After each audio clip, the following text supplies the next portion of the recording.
Setelah Yosua menjadi tua dan lanjut umurnya, berfirmanlah Tuhan kepadanya, "Engkau telah tua dan lanjut umur, dan dari negeri ini masih amat banyak yang belum diduduki."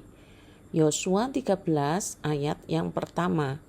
Saudara-saudara yang dikasihi Tuhan, salam damai sejahtera bagi kita sekalian. Saat teduh kita hari ini dari Yosua pasal 12 sampai 13. Tetapi secara khusus kita akan belajar ayat pertama sampai ke-7 dari pasal 13. Tugas belum selesai. Saudara-saudara, setelah masa kepemimpinan Musa selesai, ia digantikan oleh Yosua bin Nun. Secara tubuh, Musa memang sudah tidak ada, tetapi warisan pengajarannya yang ditinggalkannya masih ada sampai sekarang. Saya menyebutnya sebagai warisan kekal. Dan sekarang Yosua penggantinya pun sudah berusia lanjut.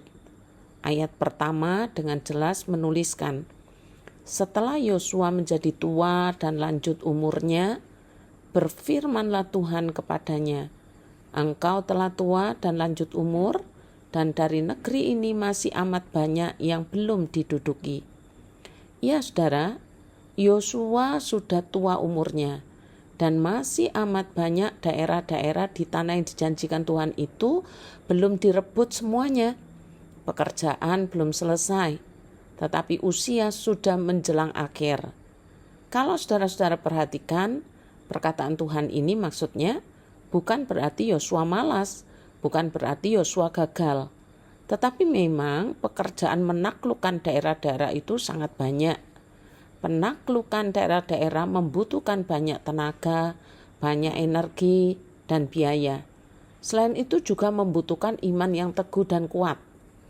Daerah-daerah itu adalah daerah orang Filistin sampai ke Lebanon, dari selatan sampai ke utara Kanaan, yang termasuk juga wilayah tanah Kanaan. Namun Yosua sudah terlalu tua untuk memimpin peperangan. Akan tetapi Tuhan menyuruh Yosua untuk mengundi terlebih dahulu negeri itu untuk dibagikan kepada suku Israel. Membagi tanah yang belum ditaklukkan membutuhkan iman yang besar bahwa pada akhirnya Allah akan memberikan seluruh tanah itu kepada umatnya, sekaligus memberikan harapan bahwa suatu saat Israel akan memiliki tanah itu sepenuhnya. Pembagian tanah ini juga menunjukkan bahwa Kanaan telah ditetapkan Allah dari semula untuk menjadi warisan bagi Israel. Tanah ini telah dijanjikan Tuhan kepada Abraham dan dijanjikannya kembali kepada keturunannya. Dalam kepemimpinan Yosua, Tuhan sudah menyingkirkan ancaman militer terbesar orang Israel. Dan setelah itu masing-masing suku bertanggung jawab untuk menaklukkan wilayah yang telah ditentukan menjadi bagiannya. Orang Israel kembali harus belajar beriman kepada Tuhan, Sang Pemberi janji bahwa Dia telah menyerahkan musuh ke tangan umatnya. Dengan satu ketentuan, yaitu umatnya harus taat sepenuhnya kepada Tuhan. Mereka mungkin kehilangan pemimpin seperti Yosua yang sudah melayani Tuhan seumur hidupnya. Tetapi mereka tidak akan pernah kehilangan Tuhan yang akan terus beserta dengan mereka. Tuhan telah berjanji bahwa Dia sendiri yang akan menghalau musuh itu dari hadapan orang Israel. Dengan saat teduh hari ini, saudara, saya mengajak kita semua merenungkan kepemimpinan yang ada di gereja kita. Pekerjaan Tuhan bukan hanya hal-hal yang fisik seperti renovasi gereja.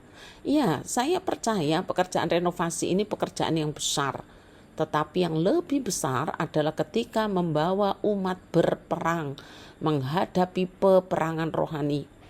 Peperangan rohani ini bukan peperangan yang kasat mata, tetapi tidak kasat mata, dan itu nyata. Peperangan ini tidak pernah usai sampai kita pulang ke negeri perjanjian kekal, yaitu sorgawi. Karena itu tanggung jawab kita adalah memilih para pemimpin gereja yang benar-benar saleh, benar-benar menghormati Tuhan dalam segala keputusan dan pertimbangannya. Caranya adalah dengan mencermati bagaimana mereka hidup dan memperlakukan sesamanya dan juga memperlakukan orang-orang yang bekerja di sekitarnya. Orang yang mengabdi kepada Allah dengan segenap hati, baik tubuhnya maupun jiwanya. Bagian kita yang harus kita kerjakan adalah dan perjuangkan selama pekerjaan rohani belum usai adalah memilih para pemimpin rohani yang membawa kita pada peperangan rohani yang berkemenangan. Kita harus terus berperang melawan musuh rohani kita dan melakukan tugas kita, yaitu memberitakan Kristus kepada semua orang. Kiranya Tuhan memberkati saudara-saudara sekalian.